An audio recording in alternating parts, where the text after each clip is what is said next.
জোরালো হচ্ছে পশ্চিমবঙ্গের মুখ্যমন্ত্রী মমতার পদত্যাগের দাবি। এক দফায় মঙ্গলবার কার্যালয় ঘেরাওয়ের ডাক ছাত্র সমাজের। কর্মসূচিতে বিজেপির সমর্থন। টানা বৃষ্টিতে স্মরণকালের ভয়াবহ বন্যায় বিপর্যস্ত ভারতের ত্রিপুরা। মৃতের সংখ্যা বেড়ে ২৬, ১৭ লাখ মানুষ ক্ষতিগ্রস্ত। থাইল্যান্ড ও ইন্দোনেশিয়ায় প্রাণহানি ২৪।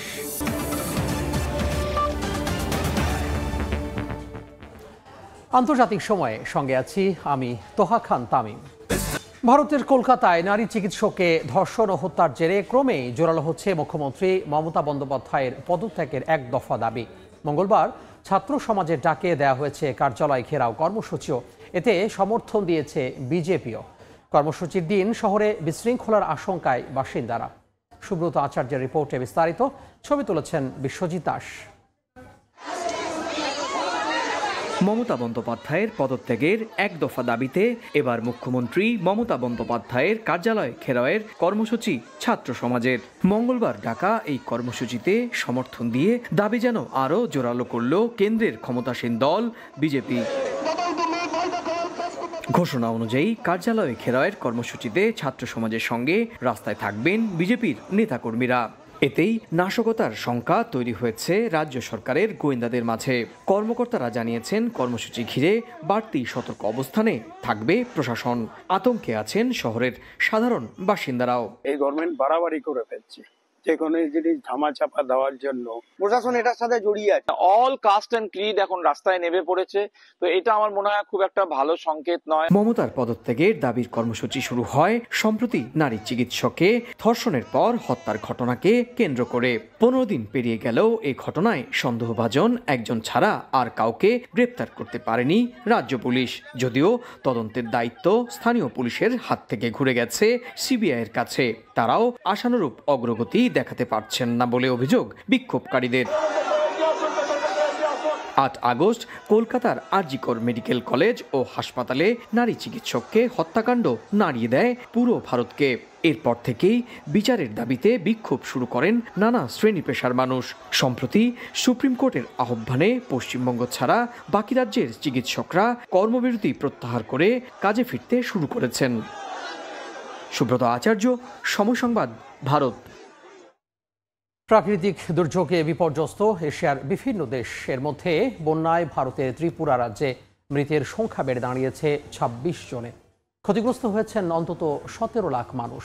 অপরদিকে থাইল্যান্ডের দক্ষিণাঞ্চলে ভূমিধসে ১৩ জনের মৃত্যুর খবর পাওয়া গেছে। আকস্মিক বন্যায় প্রাণ হারিয়েছেন ইন্দোনেশিয়ার পূর্বাঞ্চলের ১১ জন। বিস্তীর্ণ জনপদ, চলাচলের রাস্তাঘাট সবই নিমজ্জিত পানিতে। প্রায় এক সপ্তাহের ভারী বর্ষণে সৃষ্ট বন্যায় এমন অবস্থা ভারতের উত্তর পূর্বাঞ্চলীয় রাজ্য ত্রিপুরায়। সময়ের সঙ্গে পাল্লা দিয়ে বাড়ছে মৃতের সংখ্যাও। স্থানীয় কর্তৃপক্ষ জানায় দুর্যোগপূর্ণ পরিস্থিতিতে ক্ষতিগ্রস্ত হয়েছেন লাখ লাখ মানুষ। তলিয়ে গেছে ফসলি জমি। ঘরবাড়ি হারিয়ে বন্যা দুর্গতরা ঠাঁই নিয়েছেন রাজ্যের বিভিন্ন আশ্রয় কেন্দ্রে।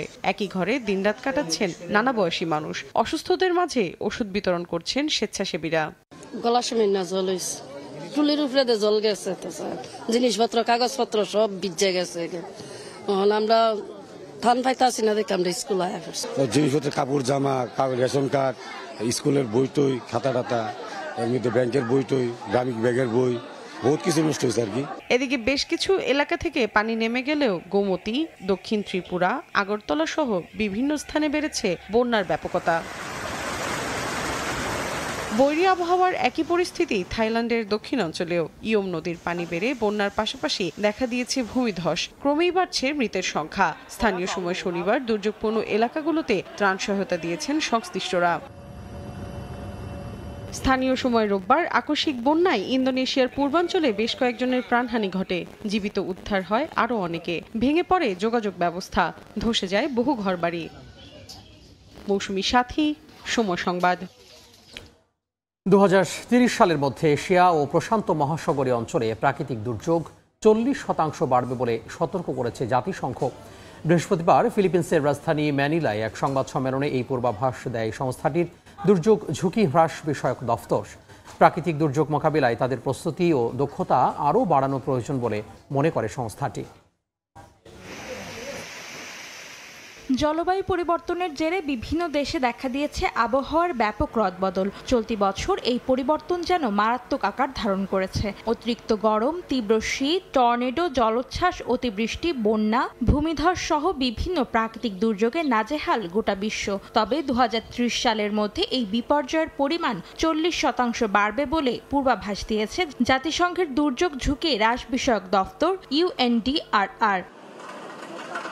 বৃহস্পতিবার ফিলিপিন্সের রাজধানী ম্যানিলায় এক সংবাদ সম্মেলনে সংস্থাটির এশিয়া ও প্রশান্ত মহাসাগরীয় অঞ্চল শাখার প্রধান মার্কো তোস্কানো রিভালতা বলেন, 2015 সালে বিশ্বজুড়ে প্রাকৃতিক দুর্যোগ হ্রাসের সেন্দাই ফ্রেমওয়ার্ক নামের যে চুক্তি করা হয় তা থেকে এরই মধ্যে অনেকটাই সরে এসেছে তারা। চুক্তিটি এশিয়া প্রশান্ত মহাসাগরীয় অঞ্চলের দেশগুলোকে দুর্যোগ পরিকল্পনা, মোকাবিলা ও পুনর্বাসনের সহায়তার উদ্দেশ্যে করা হয়। মার্কো বলেন, তাদের বিভিন্ন কর্মকাণ্ডের কারণে গত কয়েক বছরে প্রাকৃতিক দুর্যোগের ঝুঁকি হ্রাস পাওয়ার পরিবর্তে বরং বেড়েছে। এ কারণে প্রাকৃতিক দুর্যোগ মোকাবিলায় তাদের প্রস্তুতি ও দক্ষতা আরও বাড়ানো প্রয়োজন বলে মনে করেন মার্কো।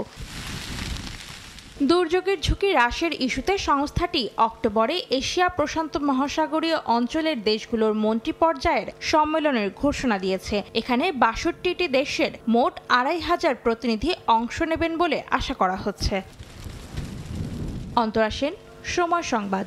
খানে দল পিটিআই এবার জমি